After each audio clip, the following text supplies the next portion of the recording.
From Storm Tracker 6, this is Forecast First, sponsored by Auto Owners Insurance. Simple human sense. Satellite and radar starting to show a few scattered light rain showers off to the southeastern corner of the state. Notice across most of mid-Michigan we are waking up to dry but mostly cloudy conditions. Notice our temperatures also incredibly mild still, most of us sitting in the mid to upper 50s. The exception 52 degrees in Ionia, 53 our current temperature in Hastings, and we're actually in the low 60s going right along the state lines thanks to some heavier cloud cover that was actually set in place last night. In terms of our temperatures, we will be just shy of average as we go throughout the rest of the day. Highs will make it into the mid 70s. We still have some wildfire smoke present in the atmosphere and down towards the surface, which is going to continue to reduce air quality as we go throughout the first half of the day. We'll talk about other potential impacts and when our air quality will begin to improve coming up in just a little bit. 6 News This Morning continues. WLNS is here for you, celebrating 75 years of bringing you the news with 6 News This Morning. Crews now clearing debris this morning in Lansing after a car got tangled up in some power lines. Good morning and happy Friday. Today is June 6th. Thank you so much for joining us. I'm Megan Vaselli. 6 News is here for you now with this morning's top stories. We're following the crash that happened early this morning on North Cedar Street that took out a power pole and left the car caught up in its lines. Take a look. 6 News got to the scene around 1 o'clock this morning, and that's what we saw. The crash happened on Cedar between Ash and East Maple Streets. Both the Lansing Police and Fire Departments were there, diverting traffic while crews worked to clear debris and repair the downed wires. It's not clear yet what caused the crash or whether anyone was hurt, but stay with 6 News as we continue to follow this developing story. NASCAR returns to Brooklyn this weekend as Michigan International Speedway hosts its first June race in 6 years. That's where we find Blake Harms this morning. He joins us now live at the track with why this race in particular has become a favorite for both drivers and fans. Good morning, Blake. Megan, good morning from Brooklyn, where, as Kendall just mentioned, it's a little hazy and cloudy out there this morning. Now, as for this track, up until a few years ago, it likely wouldn't have been considered one of the most exciting on the NASCAR circuit. But the tide has turned. In the past few years, it's become apparent that this track suits NASCAR's current generation of race car better than most. But even with the renewed acclaim from fans and drivers alike, Denny Hamlin says the track still isn't getting the credit it deserves. You immediately bring up Michigan, and I remember I got asked a question probably a couple weeks ago. It's about what is the most underrated track that NASCAR has, and I didn't say it, but to me it's Michigan. It really is. It puts on some of the best racing that NASCAR has to offer, and of course I'm a little biased because we do run so well there every time I go.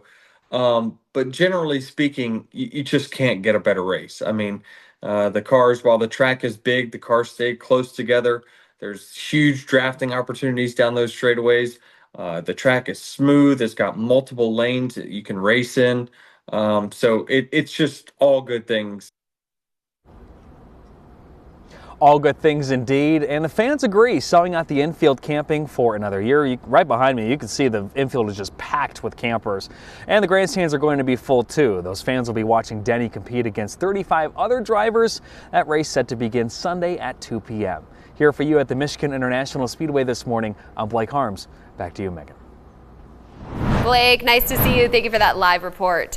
Well, we've got an orange barrel alert for those of you planning to take US 127 in Ingham County this morning. That's where the Michigan Department of Transportation says crews will start building a new median crossover.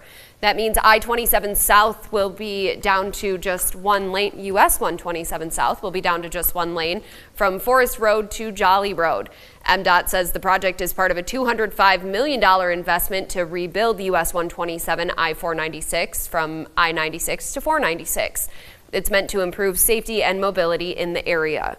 This project starts at 7 this morning and is set to wrap up on June 18th. Another project will start soon, impacting those of you who drive through East Lansing near Michigan State's campus. Starting Monday, the city will shut down Harrison Road over the Red Cedar River. That's between Michigan Avenue and Kalamazoo Street. This project is scheduled to run through Friday, August 22nd. Until then, local traffic will be maintained to the Kellogg Center and the Brody Residential Complex from Michigan Ave.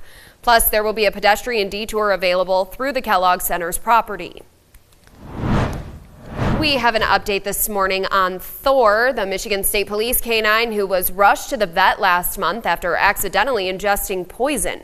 MSP now says it's happy to announce Thor is back in action.